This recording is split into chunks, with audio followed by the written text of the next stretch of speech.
오늘 본문에는 복음을 증거하고 특별히 몸된 교회를 섬기는 이 직분자들이 어떻게 그 어려운 상황 속에서도 하나님의 은혜를 경험할 수 있는가에 대한 말씀이 자세히 잘 기록이 되어 있습니다.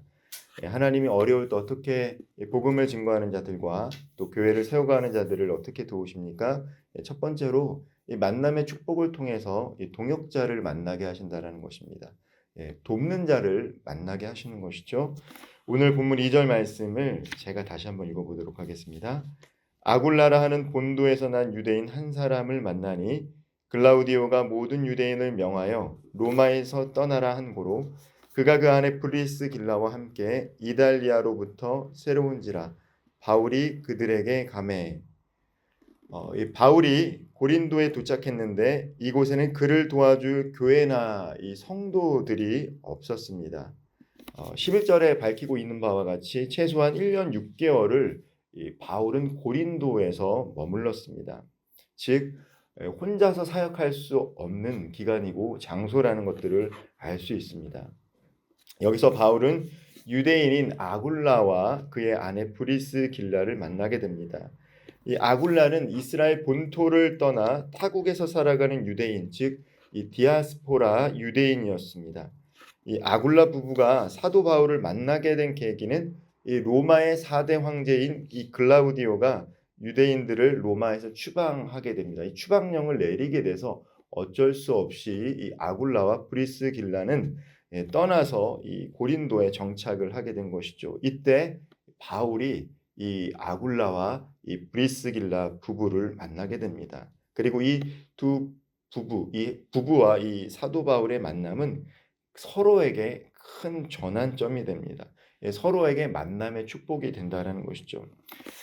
이 만남은 우연이 아님을 알게 됩니다. 이 바울이 이제 고린도에 먼저 혼자 떠나오게 되었습니다.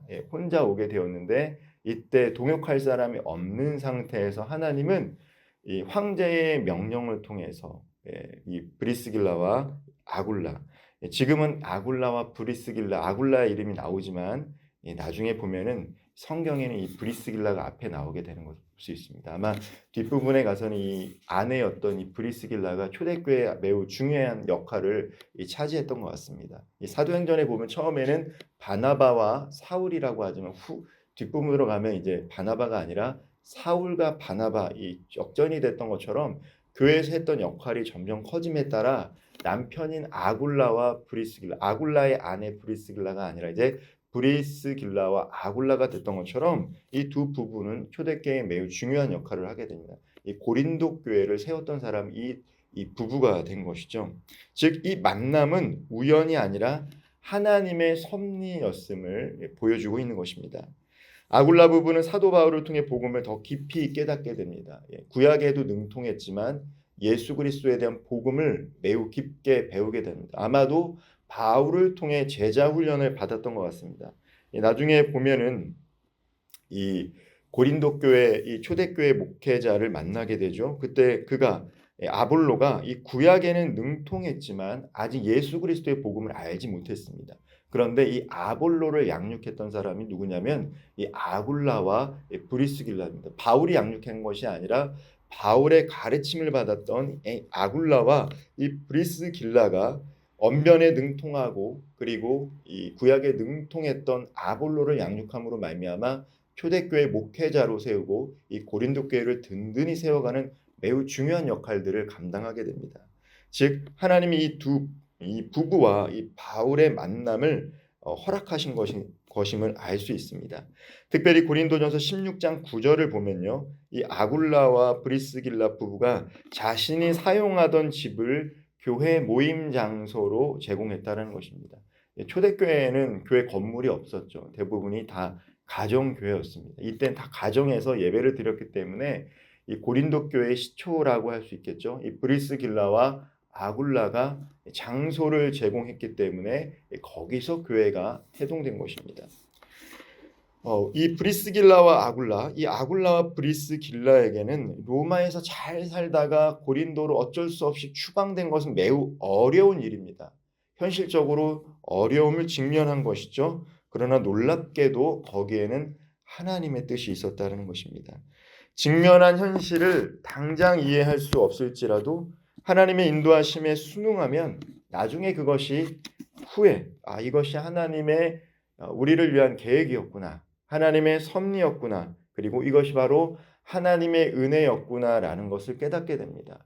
지금 당장은 내 삶의 문제였다라고 생각했던 것들이 지나고 보면 하나님의 계획 아래서 우리를 복내리기 위한 연단의 시간일 수 있다는 것을 깨닫게 된 것이죠. 이 브리스길라와 아굴라의 입장에서 생각하면 터전을 잘 잡고 로마에서 살다가 이 고린도로 떠났지만 하나님께서는 바울을 만나게 하셔서 예수 그리스도의 복음을 듣게 하시고 아볼로라는 목회자를 세우시고 초대교회를 세웠던 귀한 일꾼들로 세우신 것입니다. 이 브리스길라와 아굴라에게도 바울은 만남의 축복이지만 동시에 바울에게도 이 브리스길라와 아굴라는 만남의 복인 것이죠. 이처럼 하나님은 하나님의 일에 힘쓰는 성도들을 반드시 도와주십니다. 하나님은 우리보다 앞서 준비하시고 필요한 모든 것들을 지원해 주시는 아버지십니다. 참으로 세심하신 분이십니다. 이러한 하나님의 공급하심 중에는 우리에게 가장 큰 힘이 되는 것이 바로 동역자일 것입니다. 주님의 일을 감당함에 있어서 서로 도움을 주고받으며 언제나 함께 할 수 있는 동역자가 반드시 필요합니다. 그런 의미에서 하나님이 우리를 위해 마련해 주신 교회 공동체 안에서 하나님께서 허락하신 만남을 가볍게 여기지 말고 그 만남을 축복으로 이어갈 수 있기를 축원드립니다. 두 번째로 어떤 위로를 주시는가? 하나님께서 복음을 전하는 자와 교회를 세워가는 일꾼들에게 주시는 은혜가 무엇입니까? 바로 이 사역의 열매를 맛보게 하신다는 것입니다. 사역의 열매가 있다라는 것이죠. 5절 말씀 제가 한번 읽어보도록 하겠습니다. 실라와 디모데가 마게도냐로부터 내려오매 바울이 하나님의 말씀에 붙잡혀 유대인들에게 예수는 그리스도라 밝히 증언하니.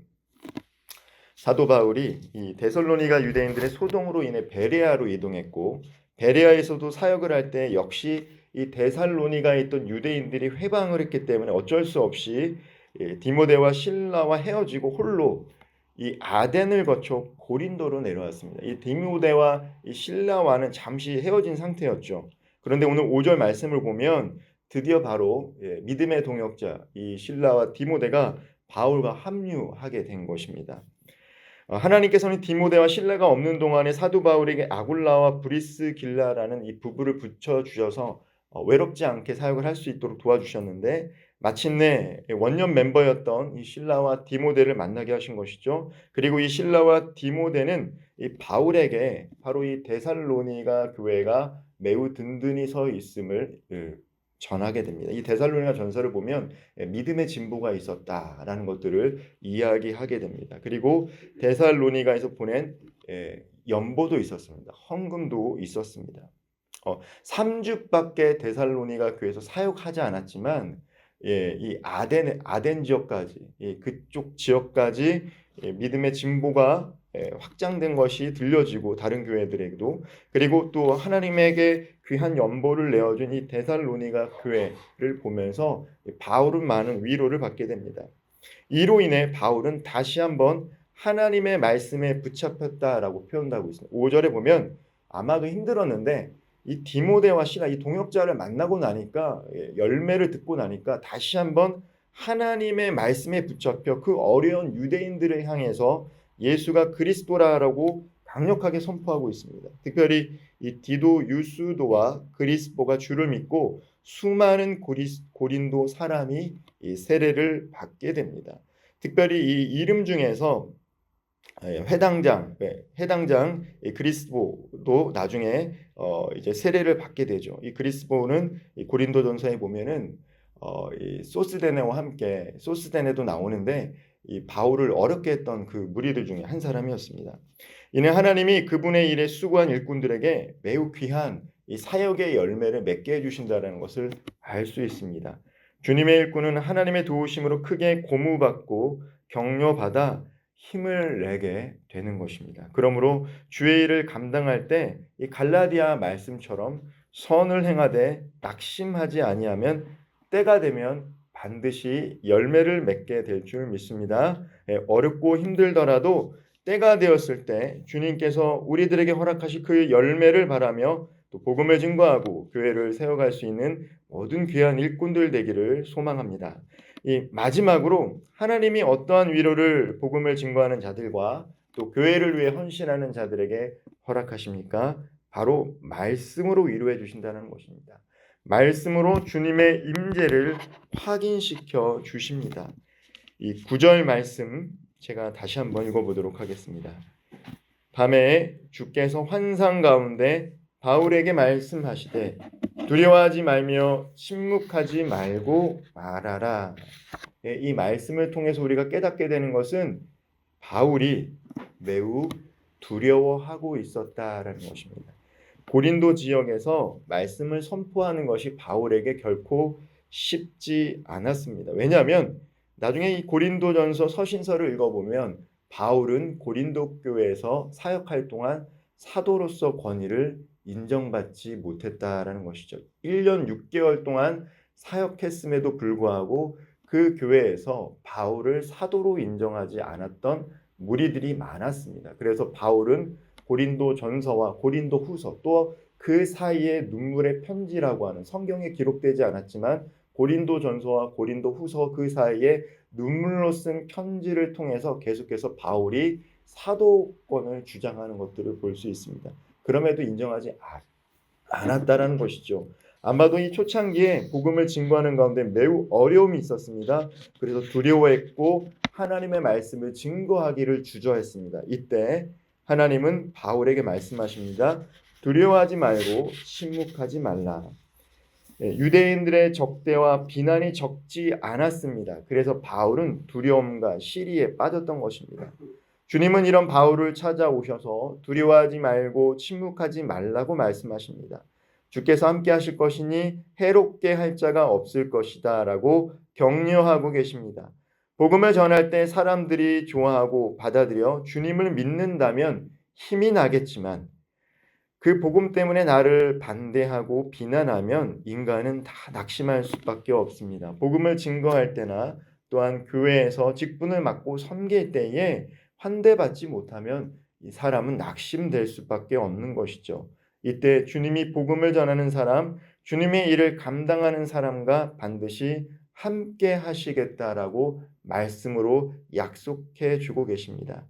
하나님은 우리가 묵상하고 연구하는 말씀을 통해서 주님의 임재를 확인시켜 주며 매일의 말씀을 통해서 우리를 위로해 주고 계십니다. 말씀을 마무리하겠습니다. 주님은 복음의 일꾼들에게 동역자를 보내주셔서 함께 일하시도록 하십니다. 그 일 가운데 기쁨을 누리게 하십니다.